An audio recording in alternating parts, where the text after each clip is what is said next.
नवाज शरीफ को जमानत मिल गई है। शहबाज शरीफ का नाम ECL से निकल गया। मुस्लिम लीग नून को एक ही दिन में 2 अच्छी खबरें मिली हैं।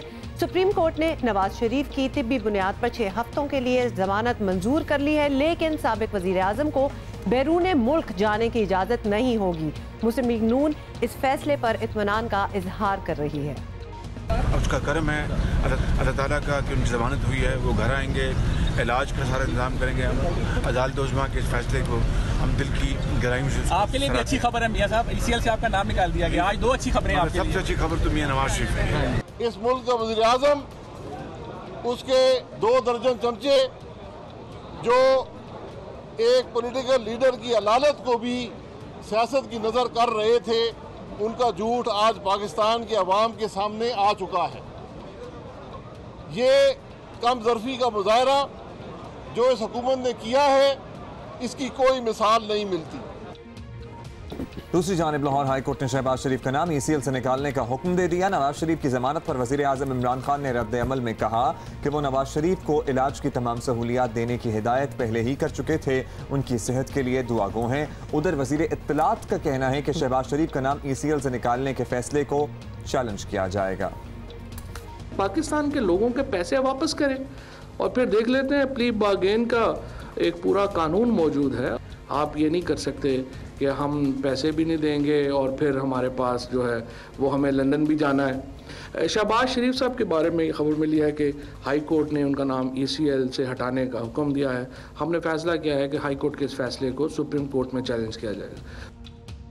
नवाज शरीफ की जमानत 6 हफ्तों बाद अज खुद मनसूख हो जाएगी, लेकिन वो चाहें तो दोबारा गिरफ्तारी देने के बाद जमानत में तौसी की दरख्वास्त कर सकते हैं। इसी पे हम मजीद बात करेंगे। रहनुमा मुस्लिम लीग मलिक अहमद खान हमारे साथ हैं। मलिक साहब, शुक्रिया आपने हमें ज्वाइन किया है। नवाज शरीफ की जमानत हो गई, शहबाज शरीफ का नाम ECL से हट गया, अब तो आप लोग बहुत खुश होंगे। अब लगता है कि पार्टी किसी हद तक मुश्किल से बाहर आ गई है। अच्छा फैसला है, इसको हम बड़ा अप्रिशिएट करते हैं और इसके साथ हमें बिल्कुल खुशी भी है कि वो इस तकलीफ़ से उनको निजात मिली, जो कि हम समझते हैं कि बिल्कुल तसुब पर मबनी हुकूमती इक़दामात के नतीजे में उनके साथ ये की जा रही थी, उनको बिल्कुल ट्रीटमेंट नहीं दी जा रही थी। तो कोर्ट ने आज इस चीज़ को रियलाइज़ करते हुए उनको 6 हफ्ते के लिए टाइम दिए, तो इसको हम बहुत अप्रिशिएट करते हैं। जहाँ तक मियाँ शहबाज शरीफ साहब की एग्ज़िट कंट्रोल लिस्ट से नाम निकाले जाने की बात है, तो जब उनको बेल मिली तो बेल मिलने के बाद हुकूमत ने जो पहला काम किया, उनका नाम ECL में डाला।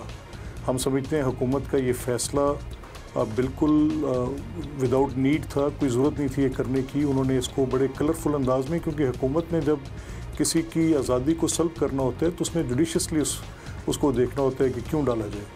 और अगर ये भी एहसास ना हुआ कि लीडर ऑफ द अपोजिशन, उनके जितने बड़े स्टेक्स हैं, वो पाकिस्तान की सबसे बड़ी सियासी जमात के सदर हैं और उनके बहुत यहाँ पर उनकी रीज़निंग है कि वो किसी सूरत भी एब्सकॉन्ड नहीं कर सकते, मुल्क से भाग नहीं सकते, तो फिर ECL में नाम डाला जाना तो सिर्फ एक तकलीफ़ देने से ज़्यादा कोई बात नहीं थी। तो लाहौर हाई कोर्ट ने भी राइटफुली इसको स्ट्राइक डाउन किया। उस फैसले के अंदर बहुत ज़्यादा तसुब भी नज़र आता था, बदनीति पे किया गया नज़र आता था।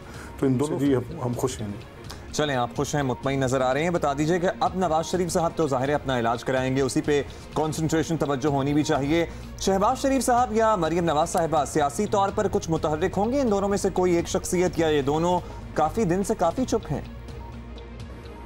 देखिए, मैं नहीं समझता कि उनकी जो सियासी एक्टिविटी है वो किसी वक्त भी इस तरह से शहबाज साहब की मुअत्तल हुई हो। मरियम बीबी जो हैं वो अपने वालिद की कैद की सोबत को बर्दाश्त कर रही थी। और देखें, एक इम्पॉर्टेंट फैक्टर को ज़हन में रखें, ये देखें कि जिस तकलीफ़ से मरियम नवाज साहिबा गुज़र रही हैं, उनकी वालिदा का इंतकाल किन हालात में हुआ। वो जेल में थी, उनकी वालिदा का इंतकाल हुआ और उसके बाद फिर उनके वालिद को एक ऐसे मुकदमे में जिसको मुल्क की एक बड़ी तादाद ये समझती है कि वो तसुब पर मबनी मुकदमा है और उनको दी गई सज़ाएँ जो हैं वो पॉलिटिकली मोटिवेटेड है। तो फिर इन हालात में एक बेटी की क्या फीलिंग्स होंगी, वो किस तरह से सारी सूरत हाल से कोप कर रही होंगी। तो उनकी सियासी एक्टिविटी, पॉलिटिक्स ज़रूर होती है, लेकिन इसका एक ह्यूमन फैक्टर भी है और वो ज़्यादा इम्पॉर्टेंट है। तो उनकी तवज्जो अपने वालिद की सेहत पर मरकूज़ थी। जिस अंदाज़ में उन्होंने अपने वालिद की जाकर जेल में उनके देखा, उनको उनकी सेहत के मुतल्लिक उनकी जो फ़िक्र थी वो सारों के सामने थी। तो हमारी दुआ है और अल्लाह ताला उन पर और उनके ख़ानदान अदा करे। बहुत शुक्रिया आपका। मलिक अहमद खान साहब हमारे साथ मौजूद थे। मुस्लिम लीग नून का मौक़िफ़ तो सामने आ गया, काफ़ी खुश और मुतमईन नज़र आ रहे हैं मुस्लिम लीग नून की लीडरशिप और कारकुन भी, लेकिन PTI के रहनुमा उस्मान डार साहब से बात करेंगे क्योंकि कारकुन तो कुछ नाराज़ हैं जिसका इजहार वो सोशल मीडिया पर भी कर रहे हैं। रहनुमाओं का क्या मौक़िफ़ है ये डार साहब से जान लेते हैं। डार साहब शुक्रिया, आपने वक्त दिया। डार साहब, मियां नवाज शरीफ साहब का जेल से बाहर आ जाना क्या समझते हैं, हुकूमत के लिए अच्छा हुआ या बुरा हुआ, क्या राय है आपकी? देखिए, इनके जो केसेस हैं अपोजिशन के, PMLN के पाकिस्तान की अदालतों में सुप्रीम कोर्ट से वो ज़मानत के तलबगार थे और उनको ज़मानत मिल गई है। हम पहले दिन से कह रहे हैं कि पाकिस्तान की अदालतें, पाकिस्तान के अदारे आज़ाद हैं और इनको जो भी इंसाफ मिलेगा वो पाकिस्तान की अदालतों से और अदारों से मिलेगा। कम से कम अब जो इन्हें 6 हफ़्ते का रिलीफ मिला है, मैं यही उम्मीद करता हूँ कि मियां नवाज शरीफ साहब इन 6 हफ़्तों में कम से कम अपने मर्ज़ी के डॉक्टर्स, जो वो कहते रहे जी कि गवर्नमेंट से हमें डॉक्टर्स नहीं मिल रहे या मर्ज़ी का इलाज नहीं कराने दिया जा रहा, तो अब इनके पास पूरा मौका है। ये पाकिस्तान के जिस हॉस्पिटल पे भी इनको एतमाद है वहाँ जाएं। पाकिस्तान के डॉक्टर्स जिस पे भी इनको एतमाद है, अगर ये अब चाहे तो बाहर से भी बुलवा सकते हैं, जिनका ये कहते रहे हैं जी कि मेरे जो डॉक्टर्स हैं वो पाकिस्तान से बाहर हैं। कम से कम हमें ये ज़रूर अब इत्मीनान है कि PMLN वाले जो मियां नवाज शरीफ साहब की सेहत के ऊपर सियासत कर रहे थे और इस ज़मानत के चक्कर में जिस तरह से उन्होंने एक हाइप बना रखी थी कि गवर्नमेंट जो है वो मियां साहब को या उनके साथ हम किसी किस्म की पॉलिटिकल विक्टिमाइजेशन कर रहे हैं, अब ये कम से कम जो इनका या ये बयानियाँ अब मज़ीद नहीं चले। अच्छा डॉक्टर साहब, पॉलिटिकल सिनेरियो को देखते हुए एक तरफ बिलावल भुट्टो जरदारी मार्च पर निकले हुए हैं, अब शरीफ बरादरान भी कानूनी बंदिशों से आज़ाद हो चुके हैं। क्या हुकूमत एक ग्रैंड अपोजिशन इत्तेहाद की हुकूमत मुखालिफ मुहिम के लिए तैयार है? देखें मुझे खुशी है कि बिलावल भुट्टो अपने ही सूबे में, अपनी ही हुकूमत में, अपने ही वोटर के पास वो ये जो कर रहे हैं, कराची से वो शुरू कर रहे हैं और उसे जाकर लाड़काना में ख़त्म कर रहे हैं। तो ये कैसा ट्रेन मार्च है, ये कैसा एहतजाज है? मुझे तो ऐसा ही लग रहा है कि वो अपनी ही सिंध हुकूमत के ख़िलाफ़ ट्रेन मार्च कर रहे हैं, अपनी ही होम ग्राउंड में एक थिएटर लगा रहे हैं।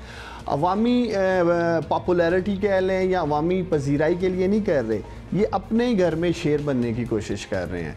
अगर इन्होंने ट्रेन मार्च करना है, अगर ये समझते हैं कि इनके पास एक नज़रिया है, जो कि मेरा मानना है जेलें, बसें और आप ट्रेनें एक नज़रिए के पीछे बढ़ते हैं, कारकुन आपके जेलों में जाते हैं एक नज़रिए के लिए, तो इनका नज़रिया आज क्या है? ये कारकुनों को इस्लामाबाद लाना चाहते हैं, रावलपिंडी लाना चाहते हैं, नैब केसेस के लिए जो करप्शन और मनी लॉन्ड्रिंग के केसेस इन पे चल रहे हैं, इसी तरह PMLN की लीडरशिप जो करप्शन की लपेट में है। तो ये अपना शौक़ पूरा करें जैसे वज़ीर आज़म ने भी कहा, और हम इन्हें इंशाल्लाह कंटेनर भी देंगे, इंटरटेन करेंगे। अगर ये समझते हैं कि ये तहरीक चला सकते हैं तो ये चलाएँ। चलें, शुक्रिया आपका। उस्मान डार साहब हमारे साथ मौजूद थे। बिलावल भुट्टो साहब के लॉन्ग मार्च के बारे में तो आपने सुन ही लिया। लॉन्ग मार्च नहीं, एक्चुअली ट्रेन मार्च, लेकिन जी बिल्कुल आपने इनकी राय सुनी।